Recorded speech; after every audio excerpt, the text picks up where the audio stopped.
প্রতিভা বসুর লেখা একটি গল্প আজ আমি পড়ে শোনাচ্ছি। গল্পটির নাম অর্কেস্ট্রা। কনসার্ট আরম্ভ হচ্ছে। প্রায় ৮০ জন বাদক বাদিকা যার যার যন্ত্র হাতে এসে আসন নিলেন। মুহূর্তে স্বর্গ হয়ে উঠল রঙ্গমঞ্চ। মেয়েরা প্রত্যেকে পা পর্যন্ত লম্বা আর হাত কাটা সোনালি গাউন পরেছে। ছেলেরা কালো স্যুট, সাদা শার্ট। অসংখ্য বাজনা, অসংখ্য নাম, অসংখ্য চেহারা। ছোট বেহালা, চেলো, base violin, piano, cornet, flute, mandolin, drum, বড় করতাল। ৪ বছরের জন বিস্ফারিত চোখে তাকিয়ে থাকতে থাকতে উত্তেজনায় উঠে দাঁড়ালো। চেয়ারগুলো নিচু নিচু, তবু তার জুতো মোজা পরা ছোট ছোট পা মাটি থেকে অনেকটা উঁচুতে ঝুলছিল। নামতে গিয়ে সামনের আসনে ঠোক্কর খেল। মিসেস এমিলি ফিশার ফিরে তাকালেন, হাত বুলিয়ে দিলেন কপালে, ফিসফিস করে বললেন, লক্ষ্মী হয়ে বসো, শান্ত হয়ে থাকো। তারপর দুহাতে তুলে আবার বসিয়ে দিলেন চেয়ারে। এমিলি আন্টি ভালো। জন মনে মনে আওড়ালো, এমিলি আন্টি আমাকে ভালোবাসে। আমি দুষ্টুমি করে নেমে গেলাম, তবুও এমিলি আন্টি আমাকে বকলো না। চেয়ারের সামনে পিছনে সে মাথা দোলাতে লাগলো। মধ্যবয়স্কা এই এমিলি ফিশার তাদের বাড়িওলি। কেউ নেই তিনকুলে, জনই তার সবসময়ের সঙ্গী হয়েছে। যদিও জনকে দেখে শুনে রাখার জন্য রমলা তাকে ঘন্টায় 50 সেন্ট করে দেয়, কিন্তু সম্পর্কটা সেখানেই আবদ্ধ নেই। এই যে আজ তাকে তিনি নিয়ে এসেছেন, এটা তার নিজেরই শখ। গমগম করছে হলটা, একটি আসনও খালি নেই। পাশের মেয়েটির কানে কানে তিনি ফিসফিস করলেন, কী বাজানো হবে? মেয়েটিও কানে কানে জবাব দিল, প্রথমটা চাইকোভস্কি, শেষেরটা আর্থার রেমক নামের একজন নতুন কম্পোজার, তিনি এসেছেন, তিনিও বাজাবেন। দলের সঙ্গে না একা? না, একা। আমাদের মিউজিক কলেজে আনিয়েছে? হ্যাঁ। মিসেস ফিশার আরও কি সংবাদ সংগ্রহের জন্য মুখ বাড়িয়েছিলেন, পরিচালক এসে ঢুকলেন মঞ্চে। হাততালির শব্দে কানে তালা লেগে গেল।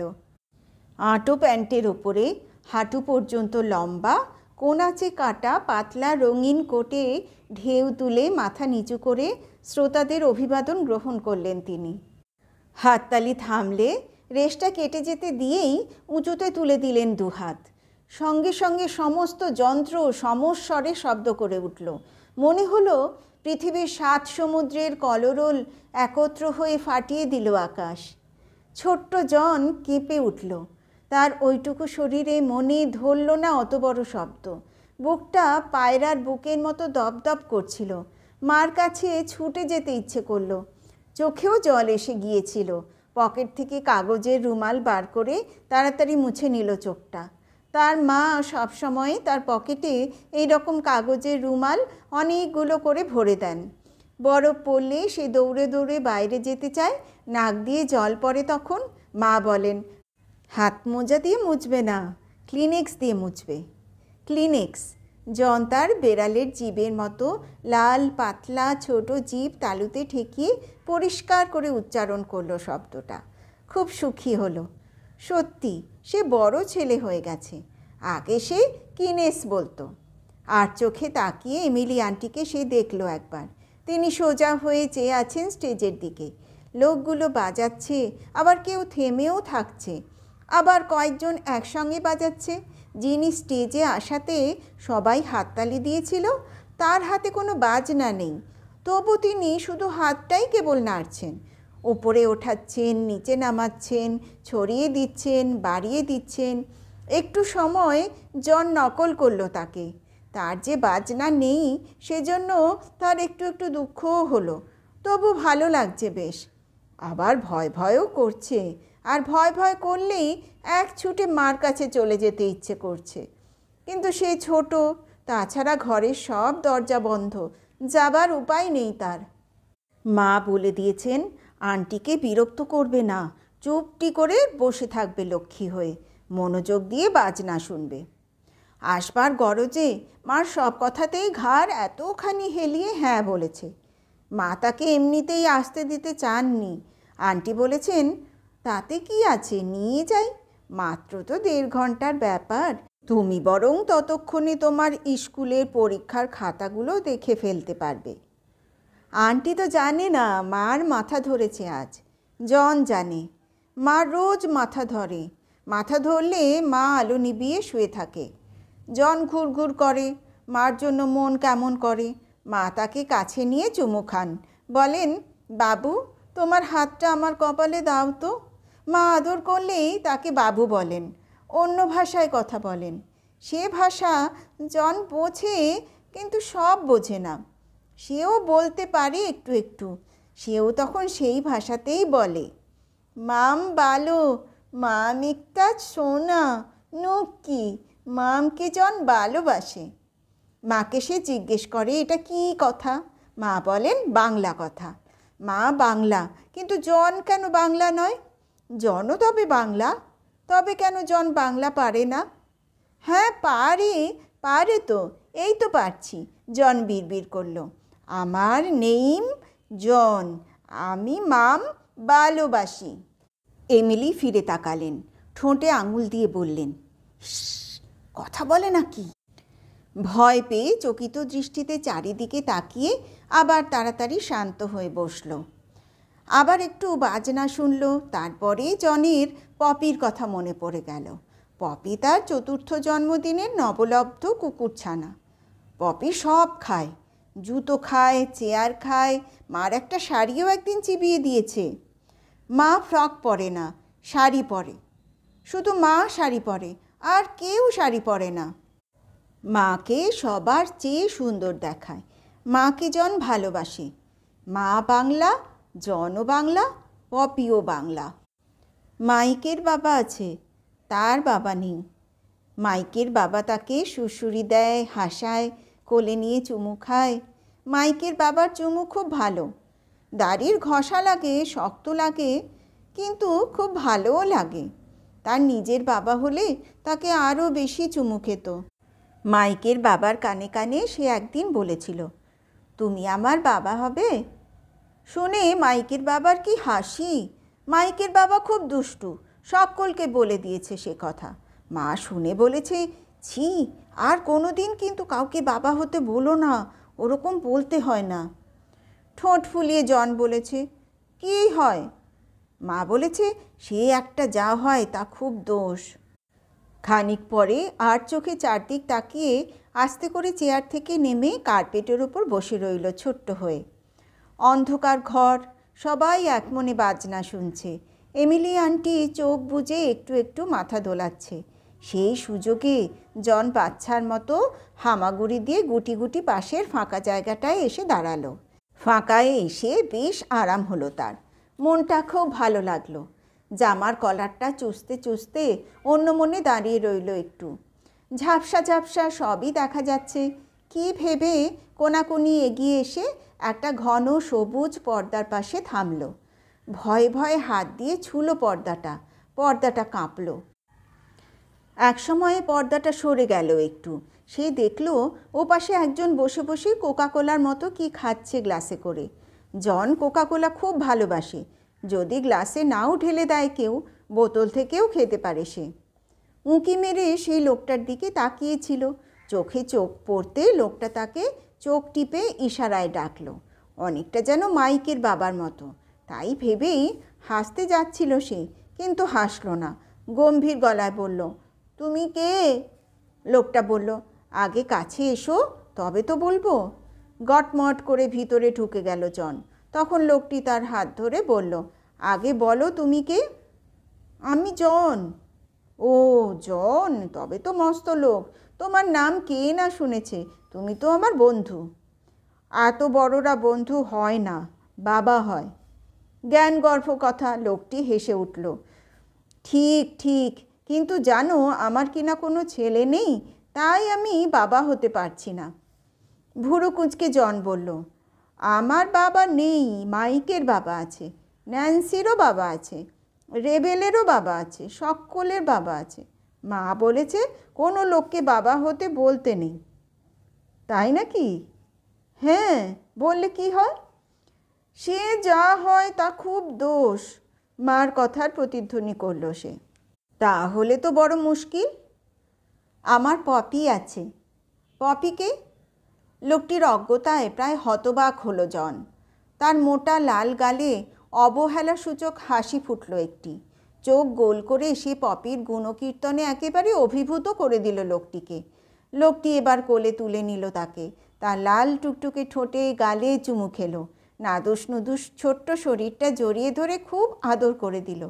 তারপর বলল, তুমি খুব ভালো ছেলে, খুব মিষ্টি ছেলে, এমন ছেলে আমি কখনো দেখিনি। কিন্তু তুমি এবার চলে যাও কেমন, শেষে তোমাকে তোমার মা খুঁজবেন। আমি তো মার সঙ্গে আসিনি। কার সঙ্গে এসেছো? Emily aunty. তবে তার কাছেই চলে যাও, নইলে খুঁজবেন, না পেলে রাগ করবেন। কথাটা বোধহয় সমীচীন মনে হলো জনের। মায়ের কথাটাও মনে পড়ে গেল। লক্ষ্মী হয়ে বসে থাকতে বলেছেন। মনে পড়া মাত্রই পর্দা সরিয়ে নবপরিচিত বন্ধুটিকে কোনো বিদায় সম্ভাষণ না জানিয়ে একেবারে অ্যাবাউট টার্ন করে চলে এলো সে হলে। আবার হামাগুড়ি দিয়ে ঢুকে চুপচাপ চেয়ারে বসল। শেষ হলো কনসার্ট। আবার হাততালির পালা। দাঁড়িয়ে পড়ে জনও খুব হাততালি দিতে লাগলো। পরিচালক 3 বার করে ফিরে ফিরে এসে বাও করলেন, তবে থামল। এই সময়টায় খুব মজা লাগলো জনের। হাততালি দিতে দিতে তার ছোট হাত ব্যথা হয়ে গেলেও সে সহজে থামল না।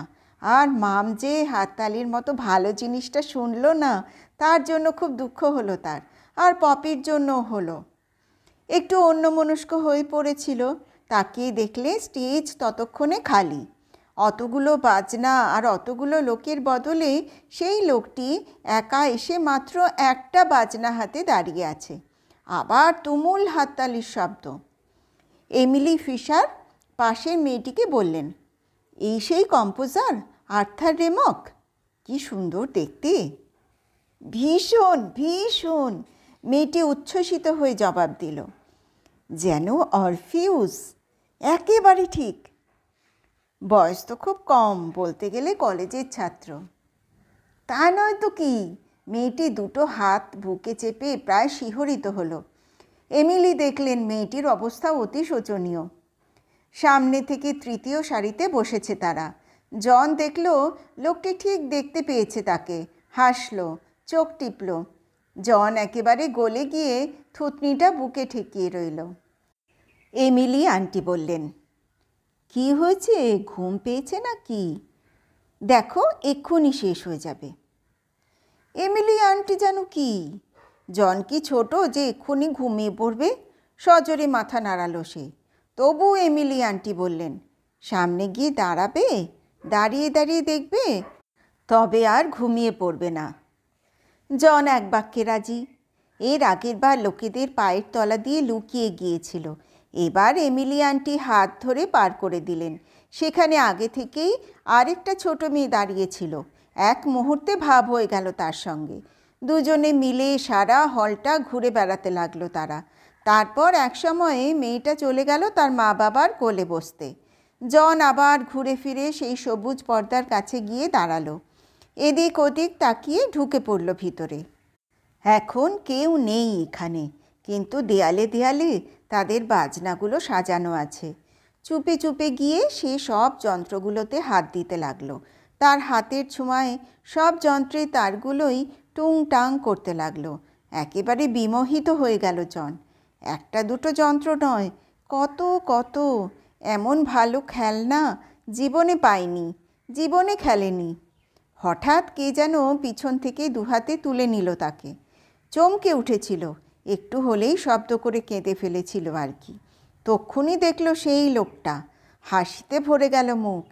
কি ভেবে একটা চুমু খেয়ে দিল তাকে।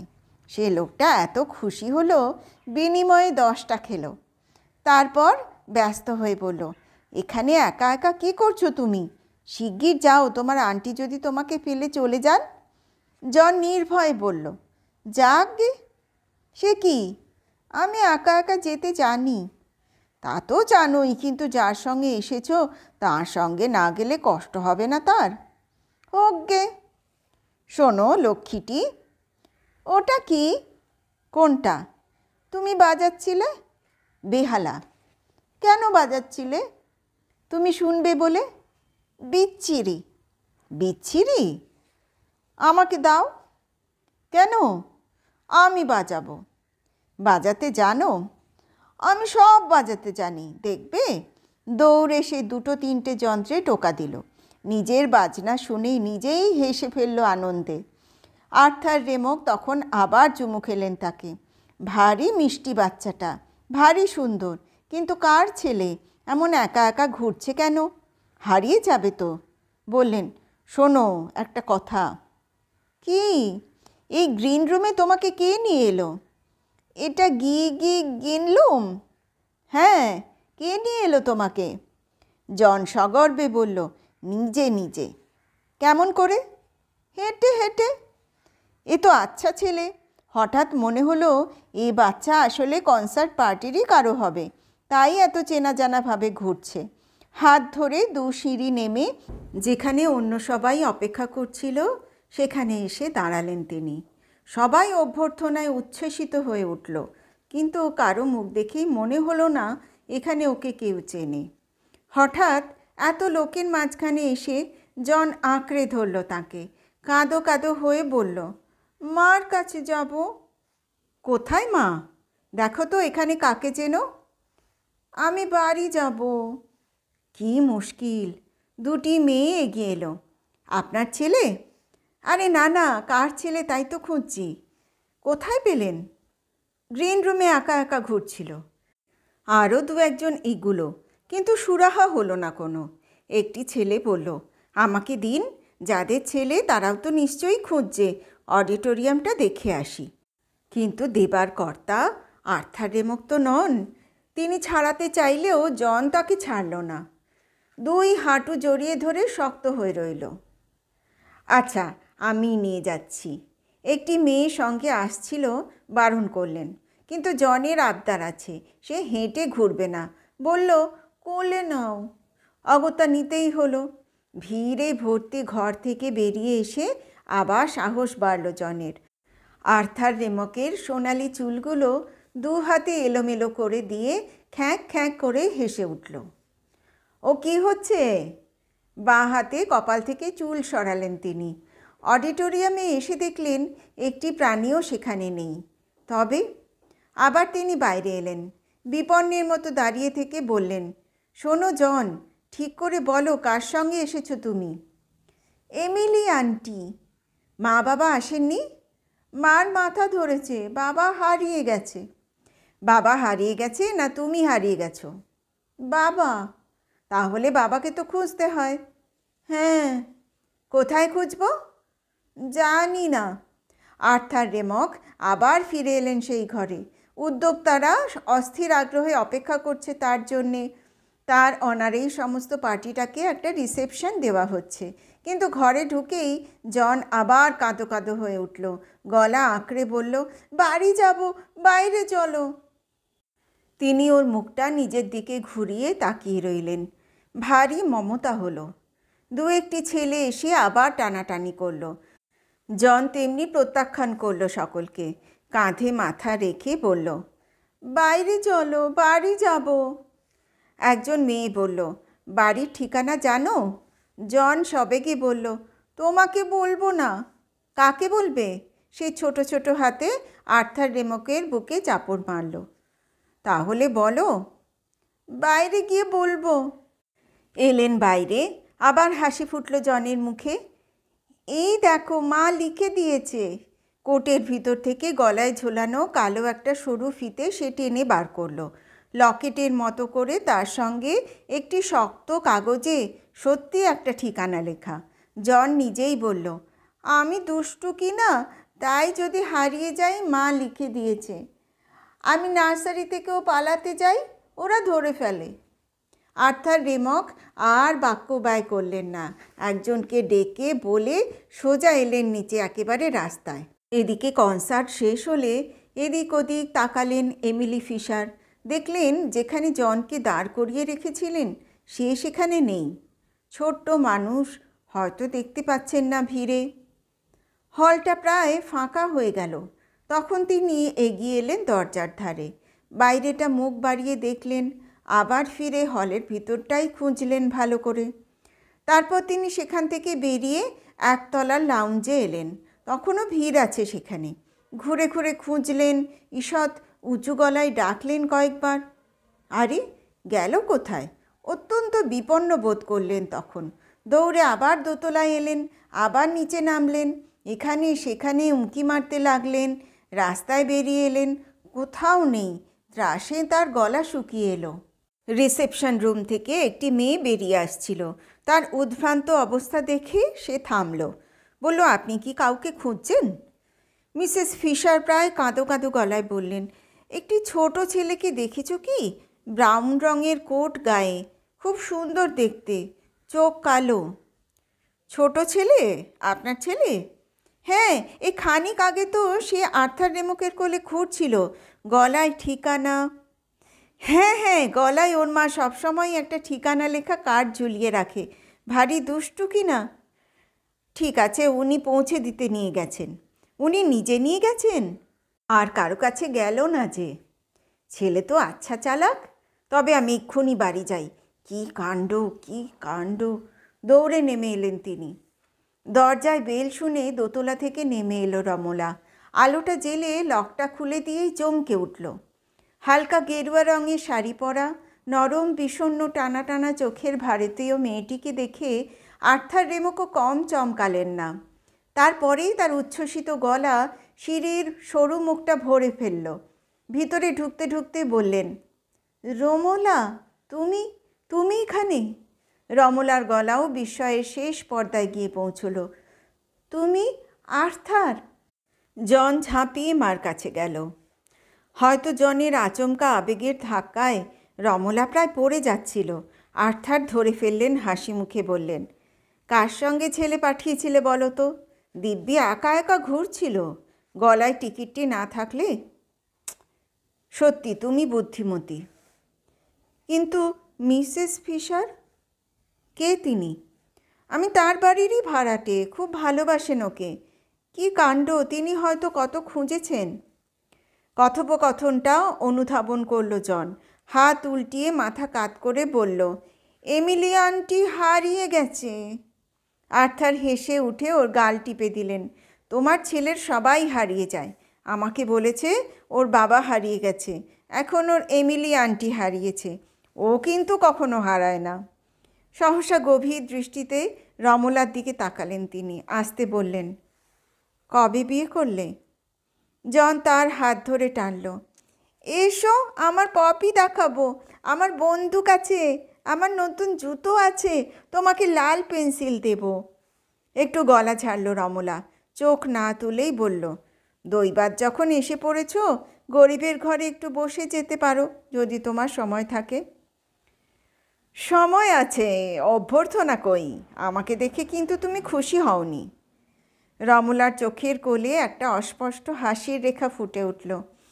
আমার খুশি আমার অভ্যর্থনার চেয়ে আমার ছেলের অভ্যর্থনাই এ বাড়িতে বেশি মূল্যবান। এসো। আর্থারকে পথ দেখিয়ে নিয়ে এলো সে দোতলায়। একখানা ছোট ঘরে বসা, শোয়া, খাওয়া দাওয়া, লেখাপড়া, শিশুর দাপাদাপি সব। এটা টেনে সেটা গুছিয়ে ঘরটাকে ভদ্রস্থ করতে করতে রমলা বলল, কিছু মনে করো না, ছেলে নিয়ে এভাবেই আমার দিন কাটে। বসো। খাবার টেবিলে চেয়ারটা টেনে দিল সে। থাক থাক, আর ভদ্রতা করতে হবে না। কেমন আছো বলো? তুমি কেমন আছো? খুব ভালো। মনে আছে সেই এক কনসার্ট পার্টি এসেছিল আমাদের ইউনিভার্সিটিতে? মোৎসার্ট বাজালো। আমি তখন বেহালায় হাত পাকাচ্ছিলাম। জুটে গেলাম তাদের সঙ্গে। একজনের উপর রাগ মেটাতেই গিয়েছিলাম, কিন্তু দরজা আমার খুলে গেল। সারা পৃথিবী ঘুরে বেরিয়েছি, এমন সব মানুষের দেখা পেয়েছি। সফলতার আনন্দে একেবারে ঝকঝক করছিল আর্থার। কিন্তু রমলা শুনছিল না। তার মন ফিরে গিয়েছিল সেই বিশ্ববিদ্যালয়ের ক্যাম্পাসে। এই মার্কিন দেশে এসে তখন নতুন এসেছে, ভালো ছাত্রী, লম্বা বৃত্তি হাতে, ডর্মে থাকে, আর মা বাবা ভাই বোন বন্ধু এবং স্বজনের কষ্টে ঘুম হয় না রাত্রে। মনে মনে ভাবে, কেন এলাম? একটি সহপাঠী মার্কিন ছেলে ক্লাসে প্রায়ই মুগ্ধ নেত্রে তাকিয়ে থাকে তার দিকে। সমুদ্রের মতো গভীর নীল চোখ, ঘন সোনালি চুলের ঢেউ কপালে।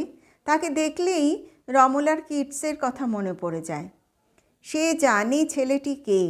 মেয়েদের মধ্যে সে নায়ক। সব মেয়েই অস্থির তার জন্য। একটু খামখেয়ালি, গান গায় গলা ছেড়ে, কবিতা বানায়, নাচে, ছাত্রত্বেও কম উঁচু নম্বরের নয়। মেয়েদের উন্মুখ প্রেম সবসময়ই তার জন্য অবারিত। একদিন এসে আলাপ করল, বলল, যে ছবিটা খুঁজছিলাম এতদিনে পাওয়া গেল। কি ভাবছ? আর্থারের কথায় চমকে উঠল রমলা। সত্যি তার মন কোথায় চলে গিয়েছিল। একটা উদ্গত নিঃশ্বাসকে নিঃশব্দে বয়ে যেতে দিয়ে বলল, পুরনো কথা। পুরনো কথা মনে আছে কি? তোমাকে দেখে মনে পড়ছে। রমলা, বলো। সে সময়টা বেশ ছিল না? মুখ ফিরিয়ে দেয়ালের দিকে তাকালো রমলা। দেয়ালটা ঝাপসা মনে হলো। তোমার স্বামী কোথায় রমলা? চা খাবে? আমার ঘরে কফি নেই। জানো, আমি মাস কয়েক বাদেই ফিরে এসেছিলাম। কোথা থেকে? এমন অপ্রাসঙ্গিকভাবে আর্থার কথাটা বলল, রমলা ঠিক বুঝতে পারল না কি বলছে। হঠাৎ ঝোঁকের মাথায় চলে গিয়েছিলাম বটে, কষ্ট পেয়েছি, কিন্তু টাকা নিয়ে চুক্তিবদ্ধ হয়েছিলাম, ফেরার উপায় ছিল না। শেষে ওরা ভারতবর্ষে গেল, আমি পালালাম একদিন। মনে মনে ভাবলাম, ওদের ভারতবর্ষ 12,000 মাইল দূরে, আমার ভারতবর্ষ তো এক পায়ের রাস্তা। মনে আশা ছিল এই দীর্ঘ বিচ্ছেদে আমার ওপর সব রাগ তুমি ভুলে গেছো, কিন্তু তুমি ছিলে না সেখানে। কেউ তোমার খবর বলতে পারল না। কেবল জুডি কতগুলো বাজে কথা বলল। জুডিকে মনে আছে? তোমাকে ভালোবাসতো, তাই না? ভালোবাসা না ছাই। খুব ঝগড়া করলাম ওর সঙ্গে। আরেকটি ছেলে বলল বিয়ে করে কোথায় চলে গেছে। আবার ফিরে গেলুম। সময় লাগলো জ্বালা মিটতে, কিন্তু কে জানতো এতদিন পরে তোমার ছেলের হাত ধরে আসতে হবে, আবার এভাবে দেখা হবে। রমলা জবাব দিল না। উঠে গিয়ে গ্যাস জ্বালিয়ে জলের কেটলিটা বসিয়ে দিল। তার মন আবার তাকে নিয়ে গেল তার ছাত্র জীবনে। কী সুন্দর ক্যাম্পাস! এদেশে না এলে এমন একটি তপবন তার কল্পনাতেও আসতো না। কত উঁচু নিচু রাস্তা, রাস্তার ধারে ধারে কত ঢালু বাগান, কত কৃত্রিম গিরি গুহা নদীর প্রস্রবণ, বিশাল বিশাল ওক মিপলের ছায়া, উইলো উইপের কান্না, আর তারই মধ্যে কোনো নির্জন উপবন, সেই নীল চোখের ছেলেটির ব্যাকুল অপেক্ষা। তারা দুই জগতের মানুষ। তাদের আচার আচরণ, চেহারা, ভাষা কোথাও মিল নেই। তবু কেন হৃদয় এমন অবুঝ? কেন তবু ভীরু ভীরু পায়ে সেই অপেক্ষাকে সার্থক করতে যাওয়া? আহা, দিনগুলো যেন সোনার পাখি, কেমন করে সে উড়ে যেত। রমলা, তুমি কিন্তু দেখতে আরও সুন্দর হয়েছ। তাই নাকি? তোমার ছেলে তোমার মতো হয়েছে, তাই বোধ হয় আমার ওকে এত ভালো লাগলো, এত মমতা হলো। তুমি বিয়ে করেছো আর্থার? দূর, সময় পেলাম কোথায়। খুব ভালো আছি গান বাজনা নিয়ে। হঠাৎ কেন সব কিছু ছেড়ে ছুড়ে কাউকে কিছু না বলে চলে গিয়েছিলাম, তাকে তুমি জানো না? আমি কি করে জানবো? আর্থার বাঁকা হাসি হাসল। তোমরা ভারতীয় মেয়েরা যে ভালোবাসার বেড়া কতটুকু ডিঙো আর ডিঙো না, তা বোধ হয় তোমরাও জানো না। যদি কোনো দিন মাত্রা ছাড়িয়ে থাকি, আজও আমি তার জন্য দুঃখিত নই। কিন্তু তুমি সেদিন ক্ষমা করতে পারোনি। জানি না এখনও পেরেছ কি না। তোমার মতো আঘাত আর আমাকে কে দিতে পারত? কিন্তু শেষ পর্যন্ত বোধহয় ভালোই হয়েছে আমার। আসলে এই সঙ্গীতই আমার জীবন, আমার আনন্দ আমি খুঁজে পেয়েছি। জন ঘুমিয়ে পড়েছে তাদের কথার মাঝখানে। ভালোবেসে সে অনেক সম্পত্তি এনে দিয়েছে আর্থারকে। তার ভাঙা বন্দুক, লাল পেন্সিল, রবারের বল, সেগুলো নাড়াচাড়া করতে করতে বলল, তোমার ছেলে কিন্তু খুব পছন্দ করেছে আমাকে। এবার ছেলের বাবার বিষয়ে কিছু বলো। কী বা আছে বলবার? বারে, তুমি যাকে পছন্দ করে বিয়ে করেছ নিশ্চয়ই সে বলবার যোগ্য। তিনি কি এখানে থাকেন না? না। ছাড়াছাড়ি হয়ে গেছে নাকি? তুমি কি তাতে খুশি হও? আমি কেন খুশি হব? ঈষৎ অপমানিত বোধ করে ভুরু কোঁচকাল আর্থার। তত ছোট আমি নিশ্চয়ই নই। হঠাৎ উঠে দাঁড়ালো সে। তোমার অনেক সময় নষ্ট করলাম। চা খাবে না? কিছু মনে করো না, আমার এখন যাওয়া উচিত। আমার ছেলে জেগে থাকলে বোধহয় আটকাতো তোমাকে, যদিও তার মা তাড়াতে ব্যস্ত। আচ্ছা চলি। টুপিটা মাথায় দিল। আবার নিশ্চয়ই কোথাও না কোথাও দেখা হবে, তোমার স্বামীকেও দেখব তখন। এ শহরের লোকেরা তো আমাকে বিধবা বলে জানে। উনি মারা গেছেন? বাধ্য হয়েই বেচারাকে স্বর্গে পাঠাতে হয়েছে। মানে? মানে একজন মেয়ের একটি সন্তান আছে অথচ স্বামী নেই, এই দুটোতে মেলে কই? আর্থার তাকিয়ে রইল। রমলার কথা ঠিক বুঝতে পারছিল না সে। একটু হেসে রমলা বলল, ছেলেরা যে মেয়েদের কত বিপন্নই করতে পারে। তার দীর্ঘশ্বাস পড়ল। কোথাকার মেয়ে, কোথায় এসে গতি হয়েছে দেখো। লুকিয়ে পালিয়ে একটা জন্তুর জীবন। এবার আর্থারের ক্রুদ্ধ গলা গর্জন করে উঠল, কে কে সে? কোথায়? তাকে আর ধরা গেল কই? যতদিনে টের পেলুম ততদিনে সে উধাও। কিছুদিনের মধ্যেই ক্যাম্পাসে ফিসফিসানি আরম্ভ হয়ে গেল। লজ্জায় ভয়ে দুঃখে মরে গিয়েছিলুম। গলায় দড়ি দিতে ইচ্ছে করছিল। এক বন্ধু সব শুনে নিয়ে এলো এখানে। তার দিদিমার আশ্রয়ে রেখে গেল আমাকে। ডাক্তার ঠিক করে দিয়ে বলে গেল, বাচ্চা হলেই যেন তিনি নিয়ে নেন। ভালো খদ্দের দেখে বিক্রি করে দেন। ডাক্তার মাথা নেড়ে জবাব দিলেন, সেজন্য ভাবতে হবে না। কুমারী মেয়েদের বাচ্চা ছাড়া আর আমরা বাচ্চা পাই কোথায়?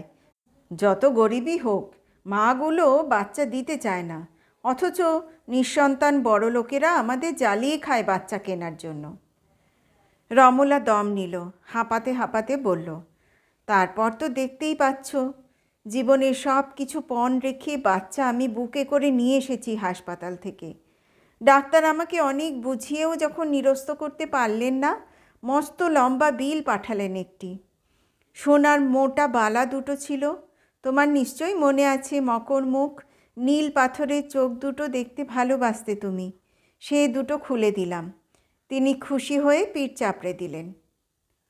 রমলা, আসলে জনের বাবাকে আমি ভালোবাসতাম। জীবন যত লজ্জার যত কলঙ্কেরই হোক, জন আমার সুখের সন্তান। তবে কেন তাকে আমি পাপীর মতো যার তার হাতে ফেলে দিয়ে মুখ মুছে চলে যাব? আর্থার, জনের বাবাকে আমি এখনও ভালোবাসি। আর্থারের মুখ এবার শক্ত হয়ে উঠল, লাল দেখালো তাকে। এতদিন পরেও প্রায় ভুলে যাওয়া প্রেমিকার কাছে আরেকজনকে ভালোবাসার কথা শুনে বুকের মধ্যে আগুন জ্বলে উঠল। গভীরভাবে ঈর্ষার দংশন অনুভব করল সে। তার আর কোনো সহানুভূতি রইল না। এক মুহূর্ত দাঁড়াতে ইচ্ছে করল না সেখানে। রমলা একটু তাকিয়ে থেকে বলল, তোমার সঙ্গে আমার কতদিন পরে দেখা হলো বলো তো? মনে নেই। আর্থারের গলায় রস নেই কোনো। আমার মনে আছে। জিজ্ঞেস করলে ভালো ছাত্রীর মতো তারিখটাও বলে দিতে পারি। হ্যাঁ, তোমার স্মরণশক্তি খুব প্রবল, তা তো বোঝাই যাচ্ছে। পকেট থেকে হাতের দস্তানাটা পড়তে পড়তে বলল, তোমার ছেলেকে আমি একটা উপহার দিতে চাই। দয়া করে ওর পুরো নামটা যদি জানাও খুশি হব। উপহার? উপহার কেন? রমলাও বিদায় দেবার ভঙ্গিতে দরজার কাছে এসে দাঁড়িয়েছে। তুমি যে কত কষ্ট করে এই ঠান্ডায় বরফে আমার ছেলেকে গাড়ি চড়িয়ে বাড়ি নিয়ে এসেছো, এই তো ওর সবচেয়ে বড় উপহার। আমি তার জন্য কত কৃতজ্ঞ। ধন্যবাদ। আর্থার, জনের নামের সঙ্গে নিশ্চয়ই সেই সাধু পুরুষটির পদবীই ব্যবহার করেছ। যার ছেলে তাকে আর অস্বীকার করি কি করে? তাই তো। কিন্তু আমি তো এক সময় তোমাকে জানতাম যা, সেসব লোককে তুমি ঘৃণা করো। তোমার চোখের সেই আগুন আর জল দুই কি তাহলে বিশেষ মানুষের জন্য সঞ্চিত রেখেছিলে? সবই কি তবে মিথ্যে ছিল? রমলা চুপ করে রইল। যাই হোক, আর্থার তেজি ঘোড়ার মতো ছটফট করল। দয়া করে সেটাই বলো। আমার সুন্দরী সহপাঠিনী রোমোলা মুখার্জি এখন মিসেস কি হয়েছেন জেনে বিদায় হই। দরজার কাছেই তো দাঁড়িয়ে আছো, ইচ্ছে করলে নেম প্লেটটা দেখে নিতে পারো। খুব শান্ত গলা রমলার, যেন এই জগতে তার উত্তেজিত হবার, উচ্ছ্বসিত হবার অথবা রাগ, অভিমান, দুঃখ করার আর কিছুই বাকি নেই। উজ্জ্বল আলো জ্বলছিল সিঁড়ির মুখে। নেম প্লেটটা দেখতে কিছু অসুবিধে হলো না আর্থারের। মাত্রই একটি নাম, তবু একটু দেরি হলো পড়তে। অনেকক্ষণ স্তব্ধ হয়ে দাঁড়িয়ে রইল। কোনো এক হেমন্তের বিকেলের একটি ছবি মনে পড়ে বুকের ভেতরটাতে মোচড় দিয়ে উঠল তার। তখন শীত আসন্ন, ক্যাম্পাস ভরে গেছে লাল হলুদ পাতায়। পাতার এই রং বদল দেখে রমলা একেবারে উচ্ছ্বসিত। আর্থার তাকে সেখানকার বিখ্যাত জঙ্গলে নিয়ে গেল একদিন। বলল, ক্যাম্পাস দেখেই তুমি পাগল, কত রং দেখবে দেখো। জঙ্গল তো নয়, যেন এক উদ্ভাসিত আলোর ফোয়ারা। রমলার মুখে আর কথা ফুটছিল না। অভিভূত হয়ে বলেছিল, কোনো মোড়ও আছে জগতে, এর পরেও যে বলবে ঈশ্বর নেই। আর্থার জঙ্গল দেখছিল না, রমলাকে দেখছিল। একটা ব্রাউন রঙের ছোট্ট পাখি। তার দুই চোখে রমলার রূপের তুলনা ছিল না সেদিন। নিস্তব্ধ নির্জন জঙ্গলের ভিতরে রঙিন পাতা বিছানো শক্ত পাথুরে মাটির ওপর পা ছড়িয়ে বসে ফ্লাস্ক থেকে কফি খাচ্ছিল সে। রমলা খুঁজে খুঁজে পাতা জমাচ্ছিল, নিয়ে গিয়ে বইয়ের ভাঁজে রাখবে বলে। তার খুশি ভরা কালো কালো চোখের পাথারে ভেসে যাচ্ছিল আর্থার। তার বুকটা ভারী হয়ে উঠছিল। সে ভয়ঙ্করভাবে ভালোবাসছিল তখন রমলাকে। রমলা ক্লান্ত হয়ে পাশে এসে বসল। সেই মোহের মতো হাত দুটো বাড়িয়ে দিল তার দিকে। কি বলে রমলা সরল দৃষ্টিতে তাকিয়েছিল। তারপরেই ছটফট করে উঠল। কিন্তু বাঘের আকর্ষণ কি হরিণ এড়াতে পারে? তারপর আর একটি কথাও বলল না রমলা। ফেরার পথে নিঃশব্দে গাড়ি চালাচ্ছিল আর্থার। রমলা এক টুকরো কাঠের মতো তার পাশে বসে সমস্তটা সময় বাইরে তাকিয়েছিল। মনে হচ্ছিল সে সর্বশান্ত হয়েছে। আর্থার বুঝতে পারছিল না কোনো ভয়ানক অপরাধ সে করে ফেলল কি না। যারা পরস্পরকে ভালোবাসে এ তো তাদের পক্ষে স্বাভাবিক। ভালোবাসারই তো এ এক ধরনের প্রকাশ। ডর্মের কাছাকাছি এসে ব্যাকুল গলায় বলল, রাগ করো না, রাগ করো না প্লিজ। রমলা একটুও নড়ল না। মুখের কোনো রেখার কোনো পরিবর্তন হলো না। ক্ষমা করো, আমি বুঝিনি তুমি এত আপসেট হবে। রমলা তেমনি নিরুত্তর। ডর্মের দরজায় এসে সে হাত চেপে ধরল। লক্ষ্মীটি, বলো কাল কখন দেখা হবে? হাতটা এক ঝটকায় সরিয়ে নিয়ে হঠাৎ ঠাস করে একটা চড় মারল রমলা। বড় বড় দুই জল ভরা চোখে আগুনের তাপ নিয়ে বড় বড় নিঃশ্বাসে দাঁত চেপে পড়ল। বিশ্বাসঘাতক। তারপর ঝড়ের বেগে ঢুকে গেল ডর্মে। স্তম্ভিত আর্থার গাড়ির দরজা ধরে তেমনি দাঁড়িয়ে থাকলো। তারপর হঠাৎ যেন তার বৃশ্চিক দংশন হতে লাগলো। তার ভিতরকার আহত পৌরুষ অপমানে গর্জে উঠে ধিক্কার দিল তাকে। সে জন আর্থার রেমক, মেয়েদের চিরদিন যে কৃতার্থ করতেই অভ্যস্ত, আজ সেই তাকেই কিনা একটি বিদেশি মেয়ে। গাড়িটিতে উন্মাদের মতো স্পিড তুলে কোথায় কোথায় চলে গেল সে। সারা জগৎটাকে ইচ্ছে করল বলিষ্ঠ দুটো হাতে ভেঙে গুঁড়িয়ে দেয় সেই মুহূর্তে। একটু শান্ত হয়ে শেষে ইউনিয়ন বিল্ডিংয়ে এলো, যেখানে সম্মানিত কনসার্ট পার্টিটি এসে বিশ্ববিদ্যালয়ের অতিথি হয়ে বাস করছিল। সেই রাত্রেই যাবার আয়োজন করছিল তারা। আর্থার সব ফেলে ছোট একটা সুটকেস আর বেহালাটি নিয়ে ভাসল তাদের সঙ্গে। ছোট্ট খাটে পাশ ফিরল জন। সেইটুকু শব্দেই আর্থার সচকিত হলো। নেম প্লেট থেকে চোখ সরিয়ে ধীরে ধীরে আবার সেই ঘরের ভিতরে এলো। গ্যাসের উনুনে জল ফুটে ফুটে কেটলিটা শীষ দিচ্ছিল। চাবি ঘুরিয়ে নিভিয়ে দিল সেটা। ঘরটা নিস্তব্ধ হয়ে গেল। ঘুমন্ত জনের নিঃশ্বাস প্রশ্বাসের শব্দ ছাড়া আর কোনো শব্দ রইল না। রমলার মুখোমুখি দাঁড়িয়ে তার দুই কাঁধের ওপর দুই হাত রেখে সমুদ্রের মতো নীল চোখ দুটি তার টলটল করল। আস্তে করে বলল, সত্যি? যুদ্ধবিধ্বস্ত ক্লান্ত সৈনিকের মতো দেয়ালে ঠেসান দিয়ে চুপ করে রইল রমলা। আর কোনো শক্তি অবশিষ্ট ছিল না তার। রমলা, আমার স্বপ্ন, আমার গান, আমার হৃদয়। প্রেমিক মার্কিন পুরুষের ভারী গলা আবেগের কান্নায় বুঝে গেল। এক মুহূর্ত আগেও কি সে জানত মিসেস জন আর্থার রেমক লেখা নেম প্লেটটি এই স্বর্গ সাজিয়ে রেখেছে তার জন্য, আর ওই ঘুমন্ত শিশু জন তারই অংশ।